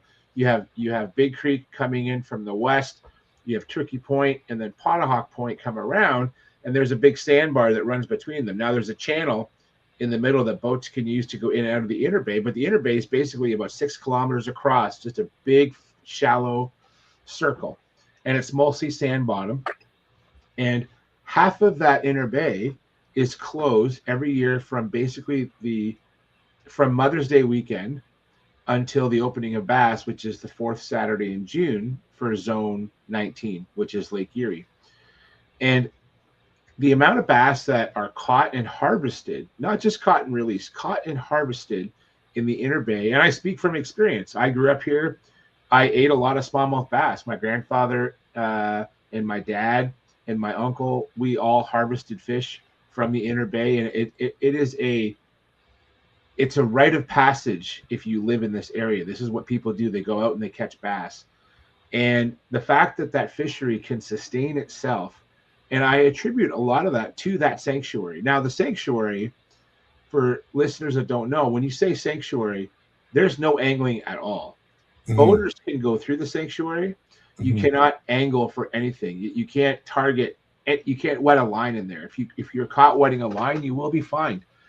And this is no different than if you look at our trout streams. A lot of our trout streams in Ontario are closed from the last, and this is how I try and teach about trout regulations to people. In Southern Ontario, the majority of trout streams are basically open from the 4th Saturday in April until the last Saturday in September 30th. I can't recall, but let's say September 30th. From October 1st until the 4th Friday in April, they for a lot of them are full on sanctuaries. You can't even fish in them. And why is that? Because it's found to be a great management tool to protect our trout fisheries. And it works really well. There are some rivers that you can fish during, like they do have fall seasons for steelhead where you can fish in those rivers. And there are sections of those rivers that are open year round. But for the most part, a lot of the good trout water is a sanctuary, and you can't fish in there at all. And it's done a great job. Man, we have great trout fishing in Southern Ontario. I attribute that to a lot of these sanctuaries. And so I know that sometimes when we talk about sanctuaries and closing off people's ability to fish, it can be controversial, but I do believe that it does a job. And I'm happy to see that Joel is out testing these ideas. We're not just closing off an area and saying no fishing. He's studying what is the value of that? How are these places contributing to the bass population in that lake? Because what you might have is you could have and much like Long Point Bay, I am sure, provides a lot of the smallmouth to the central basin of Lake Erie. And without that sanctuary, we probably wouldn't have the production of smallmouth that we have in the area where I live. Yeah. Years ago, you remember the Stelco thermal generating station, the coal plant in Stelco, Yep. the Nanticoke plant. So I read an old report back when they built that plant, and I think it was in the 70s. And they actually tagged bass from Nanticoke, from the power plant, and they wanted to figure out what were the impacts of that plant be on the bass around the plant. They tagged them, they radio tagged them, and those fish were moving from Nanticoke 30, 40 miles to spawn in the inner bay at Long Point and then going back. There are a lot of spawning bass in the Nanticoke, like all along Lake Erie shoreline. They're spawning areas. But that inner bay contributes to a lot of fish that we all chase. And so sanctuaries are important. And I think understanding how important they are and by quantifying that information, I think it's pretty vital. And again, it can be controversial to some anglers because you can't fish certain bays, but they're not closing off all the bays. I think they're picking the bays that are probably some of the more productive bays. Yeah. But you know what? You are probably keeping the fishing better, realizing too that we rely on natural reproduction. We have to protect those areas. In Ontario, we don't stock bass. It's very rare that we stock bass. And again, these bays just aren't protecting bass. They're protecting spawning pike, spawning muskie, largemouth, smallmouth, panfish. Like the crappie are getting decimated in a lot of the lakes, and you've seen regulation changes being proposed to help to alleviate that pressure. And all these sanctuaries are going to contribute to, I think, making some of these populations stronger in these small lakes that get a lot of fishing pressure. So it'll be an interesting talk. I hope I can tune in on Wednesday night. I'll be on the road Wednesday, but I should be home in time. And I do want to tune in to see. And I've already sent an email out to Steve to see if that presentation will be available for viewing after the fact. And I hope it will be. Cool stuff. Yeah, sanctuaries, as we know, if you're a trout angler or a wall angler, we know the effectiveness of those areas, and they become nurseries, sanctuaries, whatever you want to call them. But at the end of the day, they're protecting that next era of fish, and I think they are integral parts of that growth and that protection. Yeah, and we're in a lot of cottage lakes, we're getting more pressure, and not just from fishing. Lawrence talked about. I get that it can be a little frustrating that we're not hearing more about protection of fish, but you hit it on the head, Scotty, when just the protection of fresh water is very important.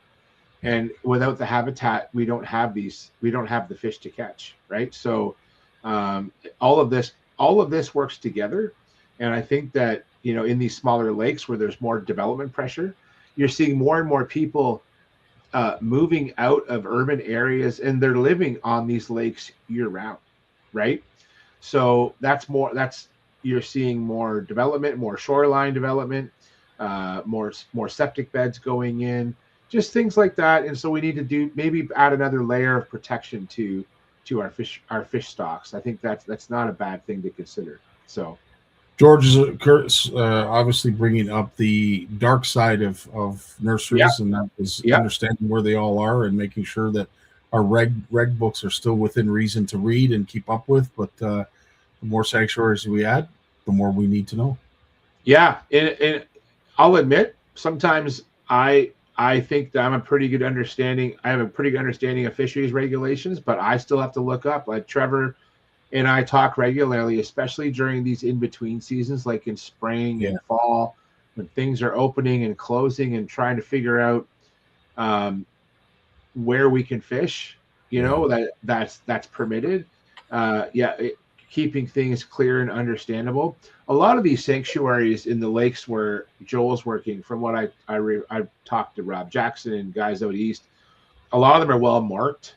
They're pretty obvious, but there's still an education. Education is so important for anglers, and a lot of us, when we start making changes, sometimes these changes aren't. I'm not going to say they're not respected, but people just don't. They've been doing the same thing their entire lives, and they don't know any different, right? So it's important to teach people how to do that properly. So true enough. So we will be looking forward to hearing that presentation. Something that has come up recently, I wanted to talk to you about a couple weeks back. I remember to download it tonight. This is some interesting stuff when it comes to researching muskie. So if you are a muskie head, you love your muskie, listen to this. This is really interesting. Actually, a lot of people know that. So there was research done at the University of Illinois where they kind of wanted to figure out why. And the research goes like this. They took 68 muskie. This would be like the best representation of like random DNAs inside a pool of 68. They released them in a controlled pond. For the next 35 days, they went out and fished every day to try and catch the muskie so that they could learn about the muskie. They tried every different lure you can imagine. They tried every different combination, different times a day. Do they try hot dogs? I don't know. I'm sure. In 35 days, in a pond where they know there's 68 muskies, first day, they caught 4 of 7. After the first day, they only caught 3 more over a 35-day period. They never caught the same fish twice. One of the things that they were looking to either prove or understand was, can fish become educated? It seems as though they can be. They caught 4 the first day, and then it shut off. Then they had trouble picking off 3 more over a 34 more days. That's crazy. Very interesting. The fish of 10,000 casts, the muskie. Not hard to believe. I know Jim doesn't like talking about how fish get smart and all that, Jay, but I'm not. Are you surprised? I'm not surprised. No, I read a similar study that was done with bass where they took basically crankbaits and soft stick baits in a pond, and in a pond that they had a known number of bass or suspected to be known number, and they basically just showed how the catch rates just dropped off in that pond over a period of time, and there was no change in that population. Like this is over one season, and they had, and these anglers would just go back with the same 2 lures, and the crankbait bite dropped off the quickest. They became educated to that, and then the soft stick bait bite took longer.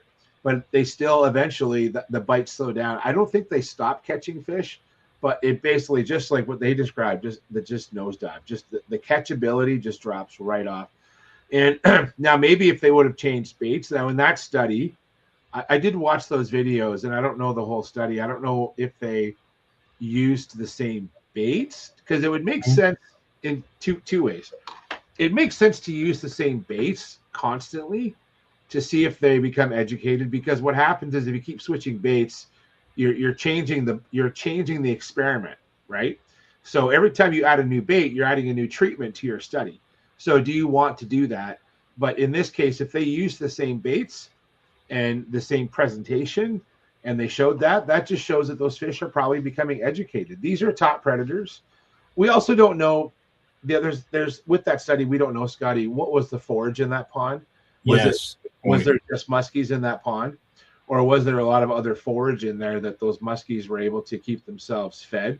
Some of these large predators, they may not feed regularly, and so maybe they got in there, got filled up on local fish in the pond, and then they didn't feed for a while. We don't know all the other variables, but I do think that those fish have probably become educated, or at least wary of a lure. And I cite the similar study I read about bass, and that was on largemouth. So it's not a surprising result to hear that. And I think that a lot of anglers don't realize, like, we don't realize how many fish are out there. True enough. I think that and the bigger the lake, the more fish you'll have out there. Yep. The other side of that too is we have to be aware of so the smaller the pond, the easier to catch those fish are, right? The old adage of fishing in a barrel. And what I try and tell people though is, like, I'll use river smallmouth as an example. In a river like the Grand or the Saugeen, those are big rivers, but there's also a lot of bass in there, but there's only so many bass. There's only so much energy to create big fish in those systems. And so the importance, and I think I saw Richard Elliott on here earlier today. He knows those areas well. Those big fish are so critical that they can be outfished so easily in those small finite systems. All these freshwater systems are finite. There's an end to them, but in rivers they're so much more susceptible than in a big lake like Lake Erie. And I think that's what anglers have to realize, is that when we're out fishing for these things, it's so important to sort of think in that context of what is the value. Like I would never keep a river smallmouth. If I wanted to keep smallmouth on Lake Erie, I'd have no issues keeping my limit on Lake Erie smallmouth if I wanted to. But in a river, I would never keep a river smallie. There's so few like catchable. When I say catchable, like those sort of 12 to 14 inch up to 20 inch smallmouth, there's so few of those in river systems that they are just special animals. And the same can be said for, big muskies, right? You get on the Kawartha Lakes and you're getting into these 40 inch to 50 inch muskies. Those are such special fish that they need to be respected and released, because there's only so much habitat that can produce a fish that size, a big predator like that. So 100%. Last but not least, you shared this link with me. I believe it was Ontario Outdoors, OFAH, that made the original post. We're going to find out a little bit more, because I haven't actually seen this video that Jay has shared, but there are these things called sail drones out there that are doing some wondrous things for researching our fisheries. Have a look at the video.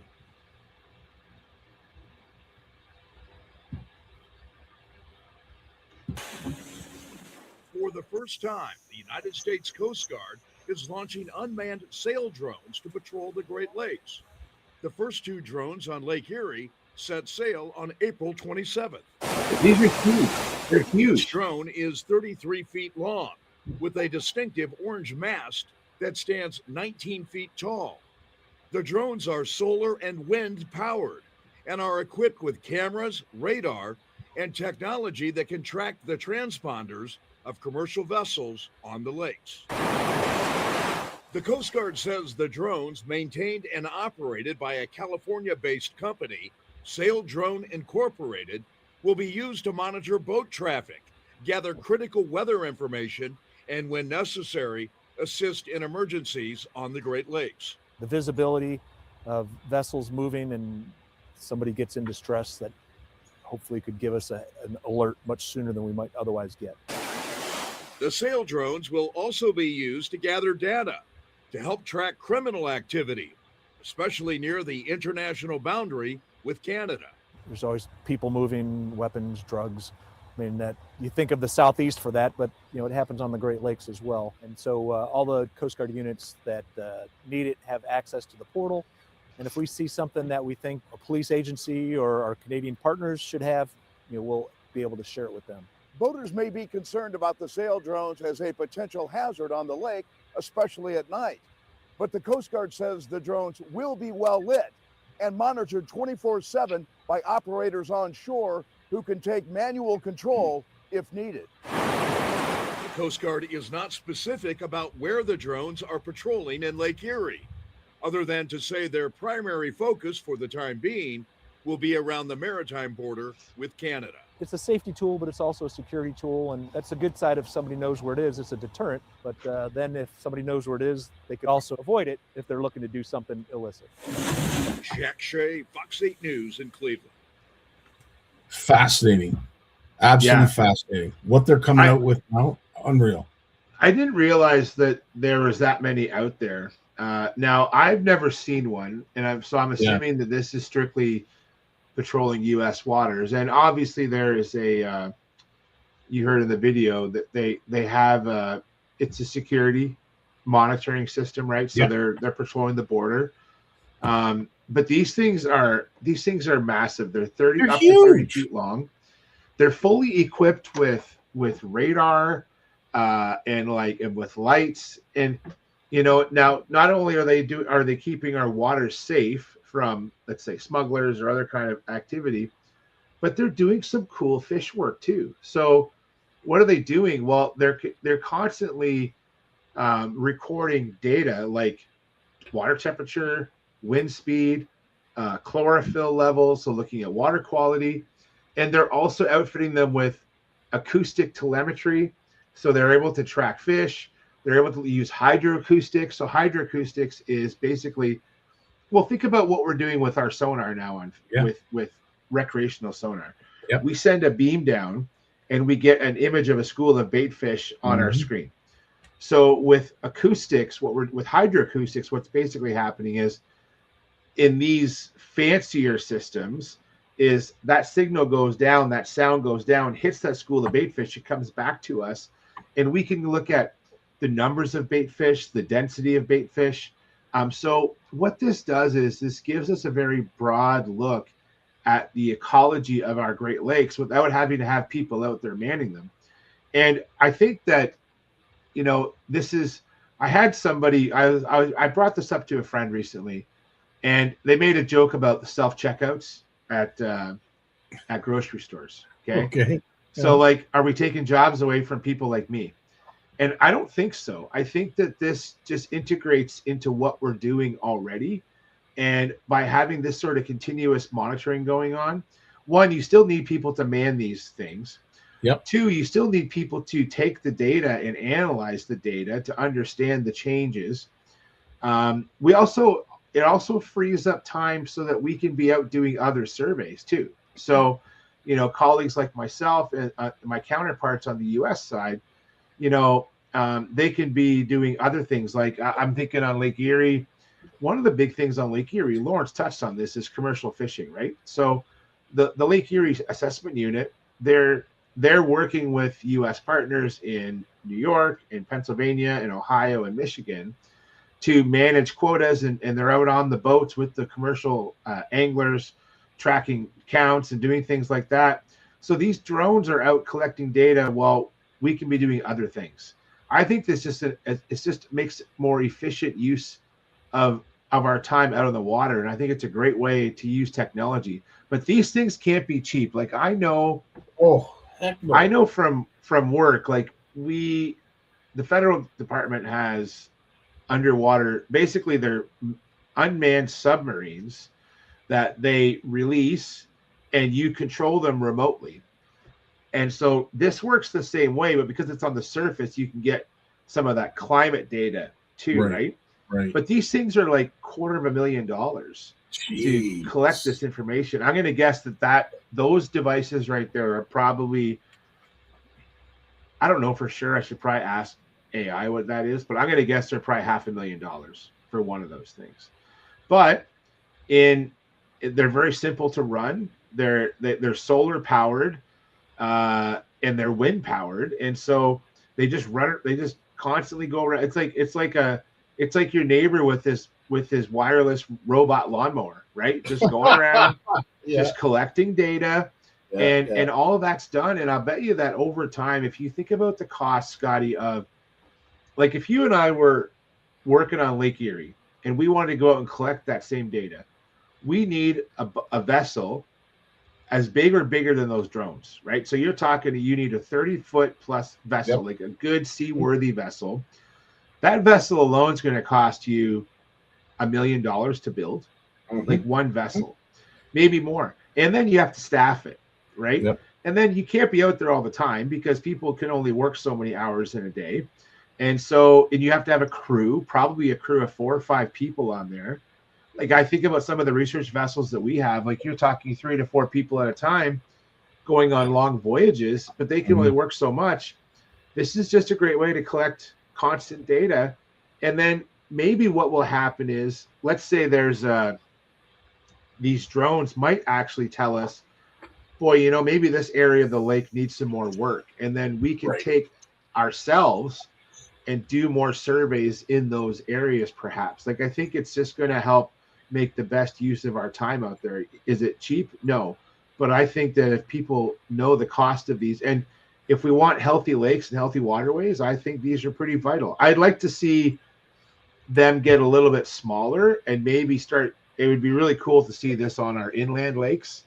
Like again, like Lake Simcoe, maybe Lake Nipissing, the Kawartha lakes. It's costly, but I think that the data that can be collected, they can even update mapping, Scotty, like bathymetry. So instead of having to send out, you know, our Canadian Hydrographic Service, we can get regular updated maps for, you know, making it better, safer for boaters. So this isn't just for anglers. This is for everybody who uses the lakes. 100%. This could be very useful for that. And I didn't realize that these things have been out there for a few years. Yeah, I didn't Isn't either. that impressive? I didn't realize Like, they were so damn big. Yeah, I wanted to email Ontario of Doors, and I'm like, Jeff Holston was the author. I'm like, Jeff, why are you keeping this from us for so long? These things have been out there since 2023. Like, and I've never seen one, but I guess it must be just because it's mainly in the U.S. But that's a very, very cool way of using science and technology. I think so. 100%. Could not agree more. Well, holy smokes, dude. There's that's almost the end of the session, but we still got 10 minutes left before we say goodbye. Was there anything more that you wanted to add or you wanted to bring up or bring? Hey, well, I got to mention it for sure. It's Father's Day coming up, right? Amen, brother. And listen, it's free fishing weekend in Canada. So there's no excuses. Everyone take your dad fishing. Dad, take your kids fishing, take your neighbors fishing, take your wife fishing.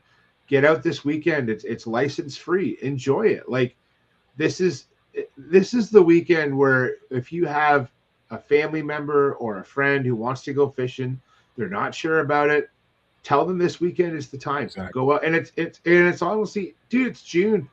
Like other than the fact that bass hasn't opened yet down here, and I'm waiting for George to chime in about my whining.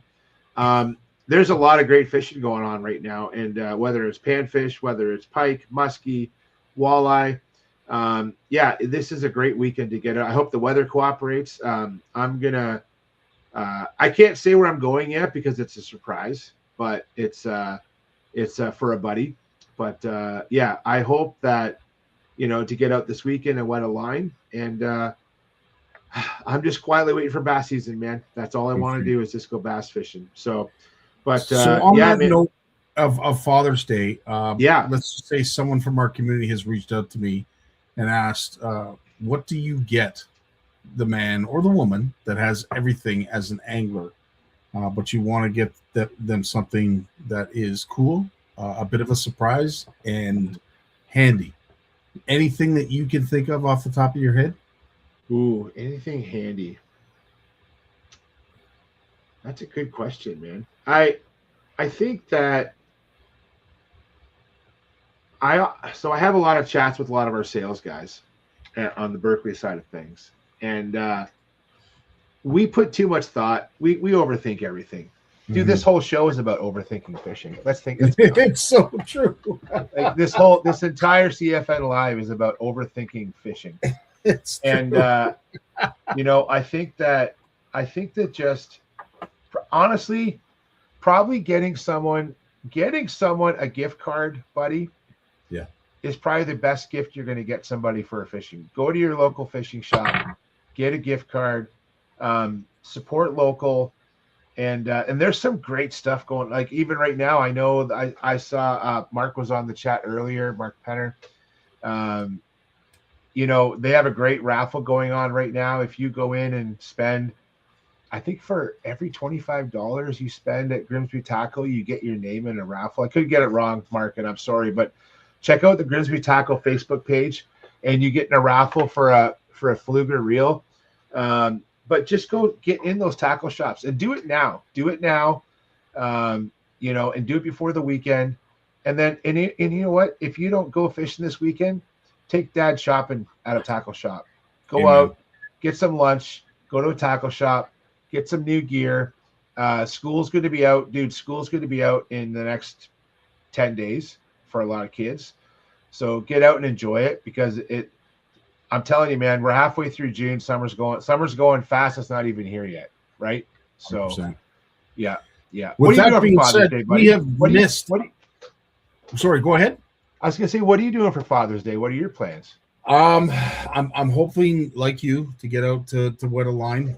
We do have lots of stuff still in the works in behind the scenes. We are still working on the app. Hopefully, going to be releasing that on Canada Day. Nice. That is our goal. So yeah, there's that plus the Compre Conquer Challenge, the weekend NCO series that I'm helping our boy Danny with. So I'll be honest with you, Jay, I'm kind of forfeiting a lot of my own personal fishing for the sake of some of these initiatives that we're doing that I'm really, really proud of. So it's a good question. What am I doing? Well, right now, probably staying the fence. That's what I foresee in the very near future. It's all stripped and ready to go. So we didn't get to it this weekend because of the rain, but I don't think there's much rain coming next weekend. At least that's what I'm told. It's been a really busy spring for me. Like on the family front, I don't know about you, but like when I'm 51, so I spent a lot of my time, like, and I say my time, our family time. When I say my time, it's everyone's time here. You know, between helping out teenage kids. Trevor's busy applying for scholarships for school and helping with that. And he's starting his summer job soon. He's finishing his co-op this week. And then, I have elderly parents and grandparents I'm looking after. So that takes up a lot of my time. But yeah, it's there's just a lot going on, and I'm looking forward to bass season in summer and just getting out for that. I'm kind of saving myself for that. And I work so much, I don't take enough holiday time. So I need to, I carry it over, man. Why do I do that? But I do because I'm so bloody busy, but I'm definitely going to get out soon.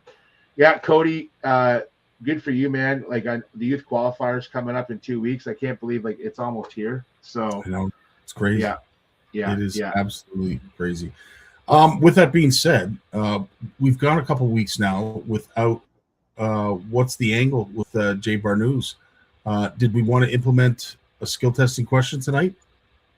Yep, let's do that. So I have to pull up my question here now. Where did I put that question?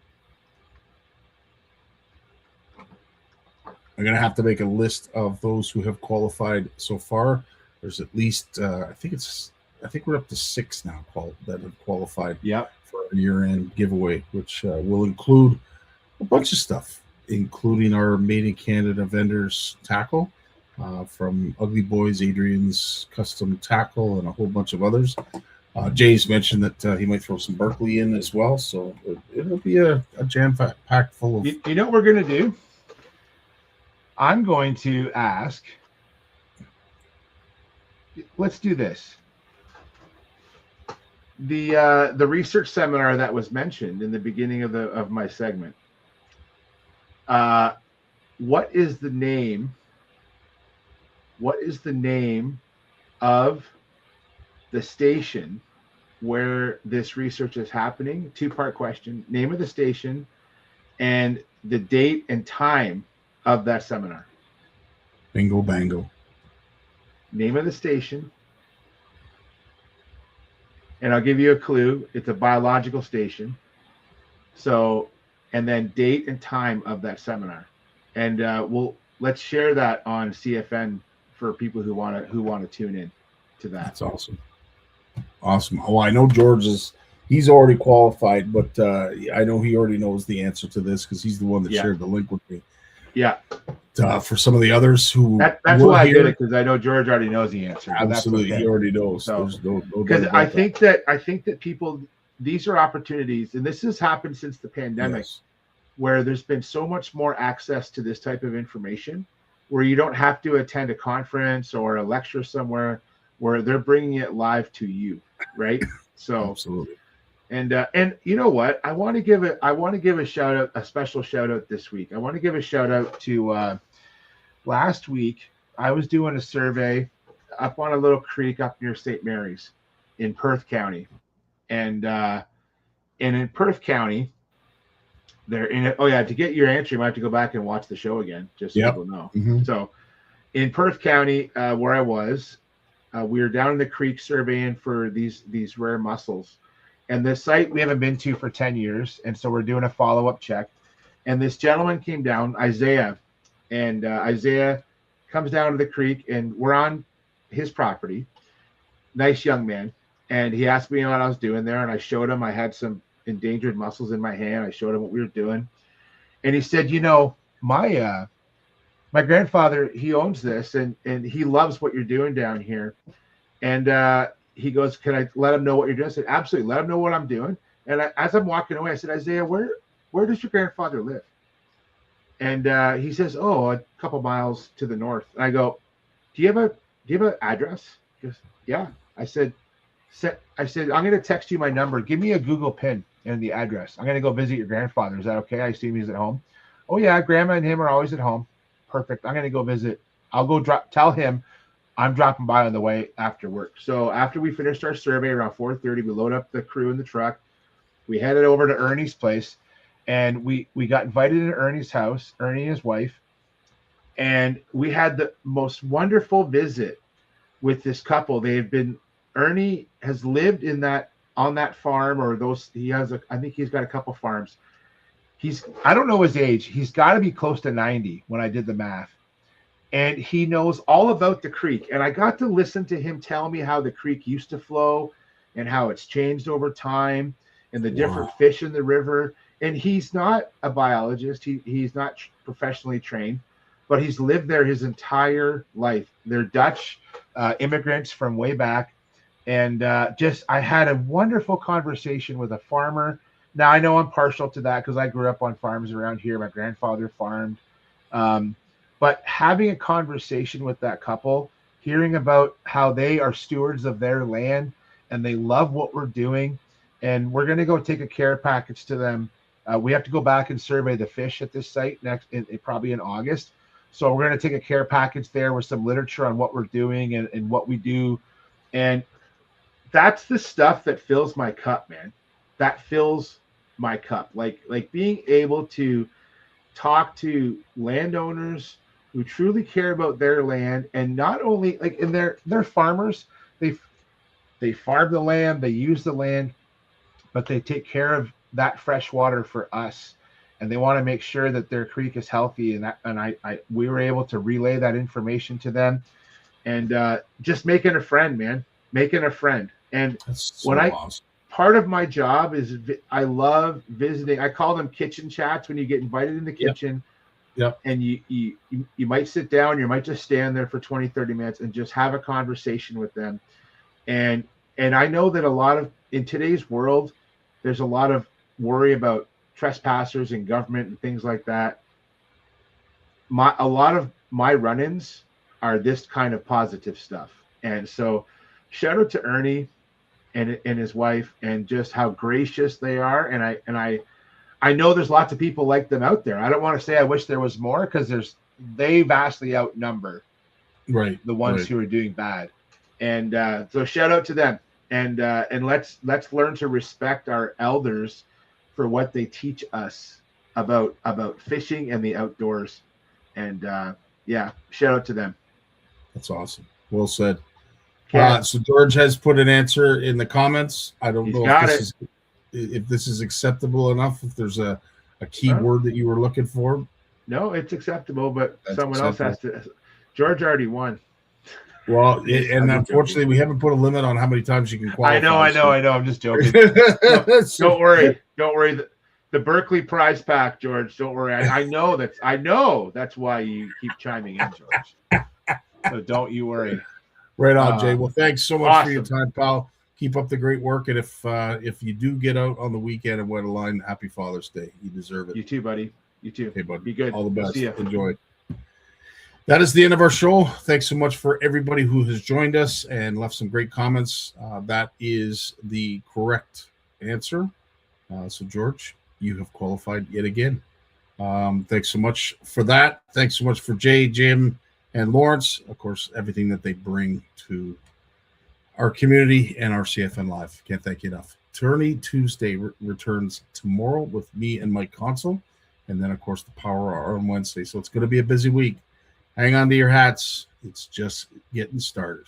Dave, take us away tonight. We are done. CFN Live is in the books, and we thank all of you. Love you all. Take care. Peace. Well, as much as I hate to admit it, I guess we've run out of time. So I've enjoyed it, but I'm going to do something I haven't done since season 1. Turn out the lights, the party's over. They say that all good things must end.